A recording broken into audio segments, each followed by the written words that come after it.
Hi Myra, how are you? Hello, sir. I'm doing well. How are you? I'm also doing great. So, are you settled and can we start your interview now? Yes, I am ready for the interview. Great, great. So, Myra, can you tell me a bit about yourself? Sure, sir. So, my name is Myra Mukherjee. I did my graduation in computer science and engineering from UIT RGPV Bhopal.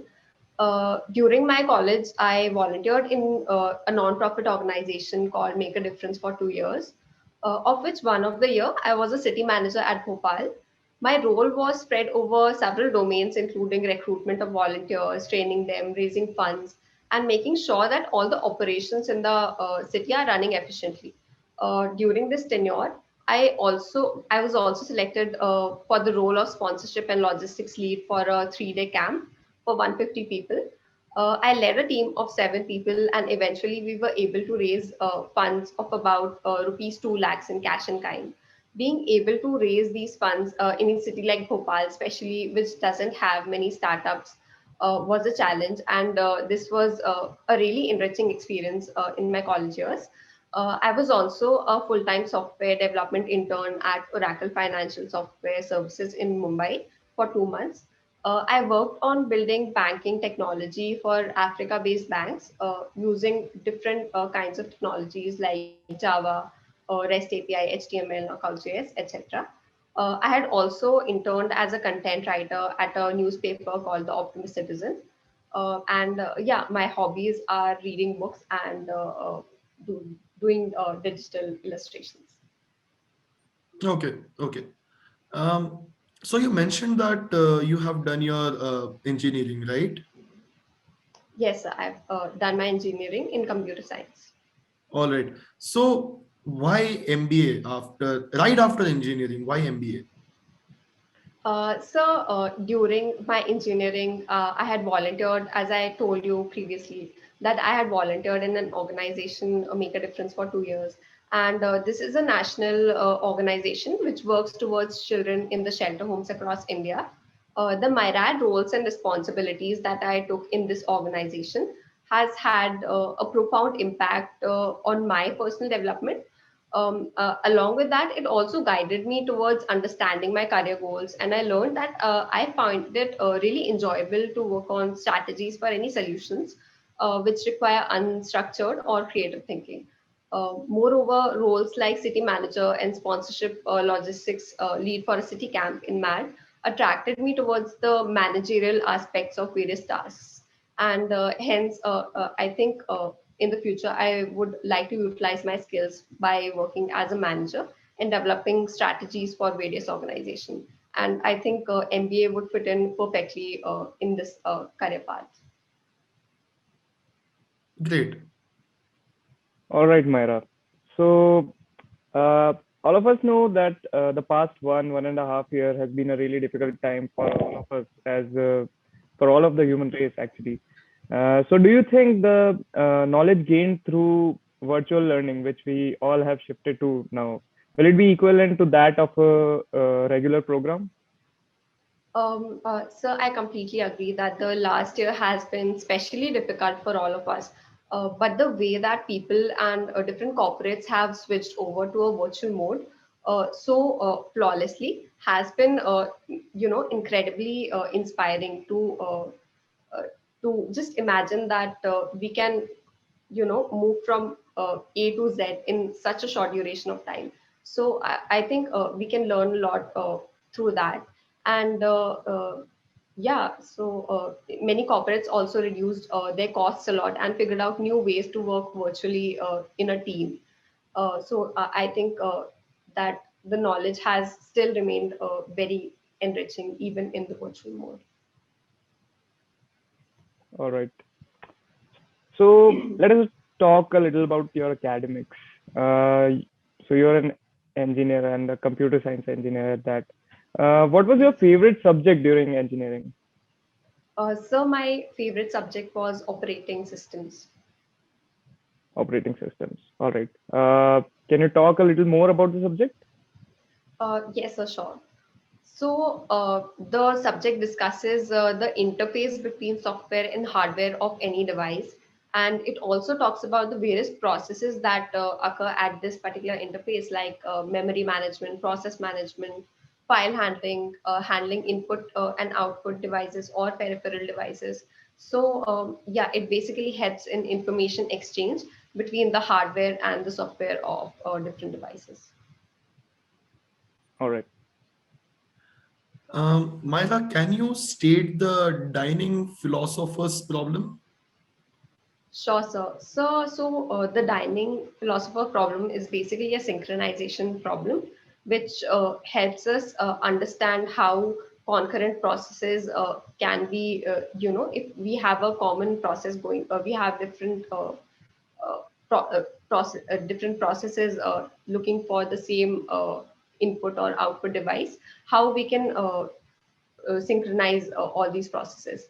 So basically, this problem talks about n philosophers sitting on a circular table, who all will be sharing a single bowl, and the philosophers will have n chopsticks amongst them, and any philosopher which wants to start eating should have both the right and the left chopsticks available.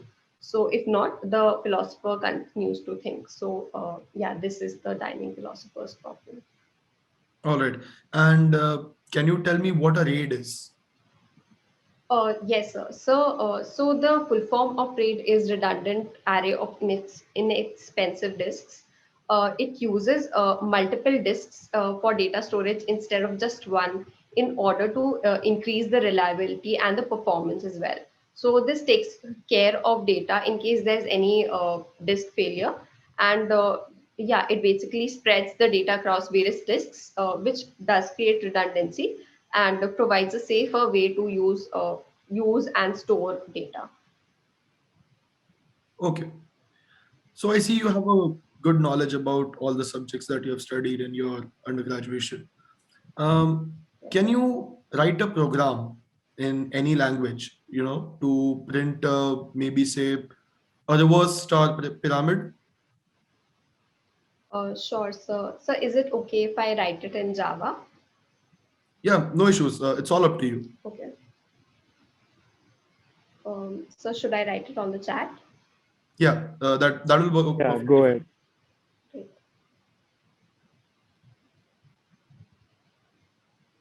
Yes, I've sent you the program logic.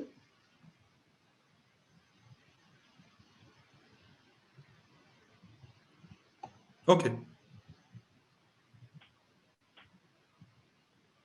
All right. So, Myra, do you often read up about technology? Since you are a computer science engineer, you must be interested in technology, I presume. Yes, sir. I am interested in reading about different technologies.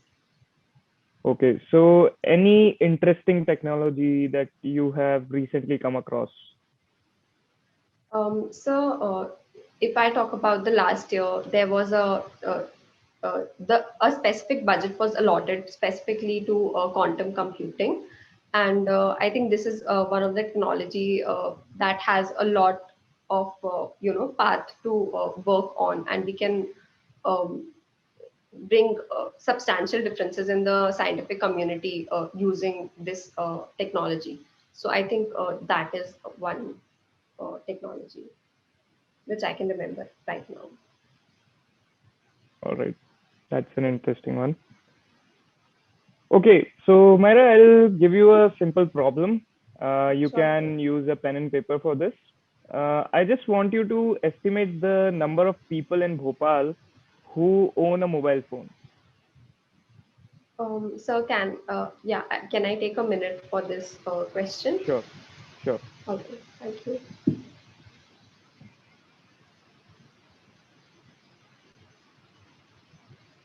So can I just tell you the logic in which I'm thinking? Okay, yes. Tell me the way you approach this problem. All right. So, if we consider the population of Bhopal as, let's say, 3 million, right? then we can divide it into the rural population and the urban population. So, let's say it's about the rural population is about 60 to 70% of the total population. Then we'll be able to derive the population of the rural and the urban population. After that, I think we can consider the number of people which reside in different families in urban and rural. So let's say there are 5 members each in each house in the rural families, and there are 3 families, 3 people in the urban families. So I think through that, again we consider that in the rural families there will be 5 mobile phones, and in the urban there will be let's say 2 mobile phones, because the number of members are less as well. So I think by proceeding in this direction, we can guesstimate a result for the number of mobile phones in Bhopal. Maya, are you Okay. sure that the estimates that you've taken, that a rural family will have 5 mobile phones and an urban family will have 2 mobile phones? Do you think that Uh, estimation is correct? no, sir, I think, yeah, I made an error there. So there will be 5 members in the rural family, but they'll have 2 mobile phones for all the 5 members. So I think that's the mistake that I made. So Okay, yeah, great, great. I'm sorry for that. No issues, no issues. Myra, I can see from your CV that you are from Bhopal, right? Yes, I'm from Bhopal. Great. I've lived in Bhopal for quite amount of my life. So, can you tell me something about Bhopal, something special? So I'm glad to know that you've been to Bhopal as well. It's a really amazing city.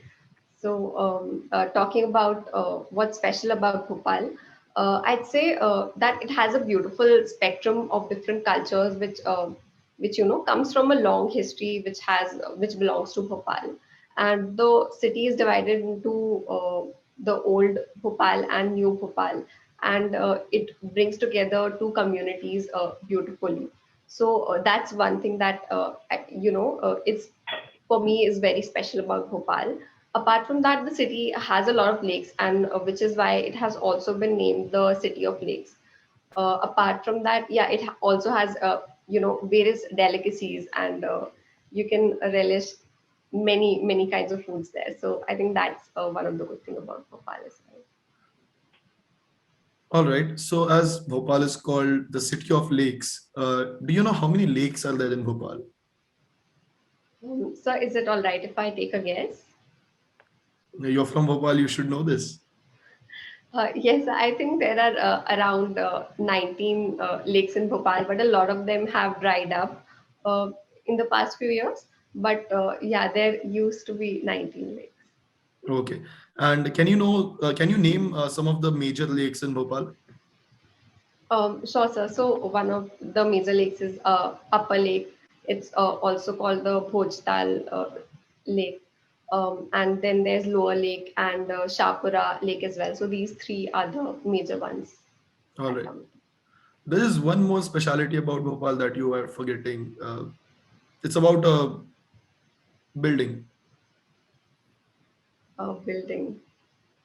Um, so are you talking Just give about her a hint. Tajul? Yeah. Sorry. I'm saying So just let's give her a hint. Um, it's about a mosque.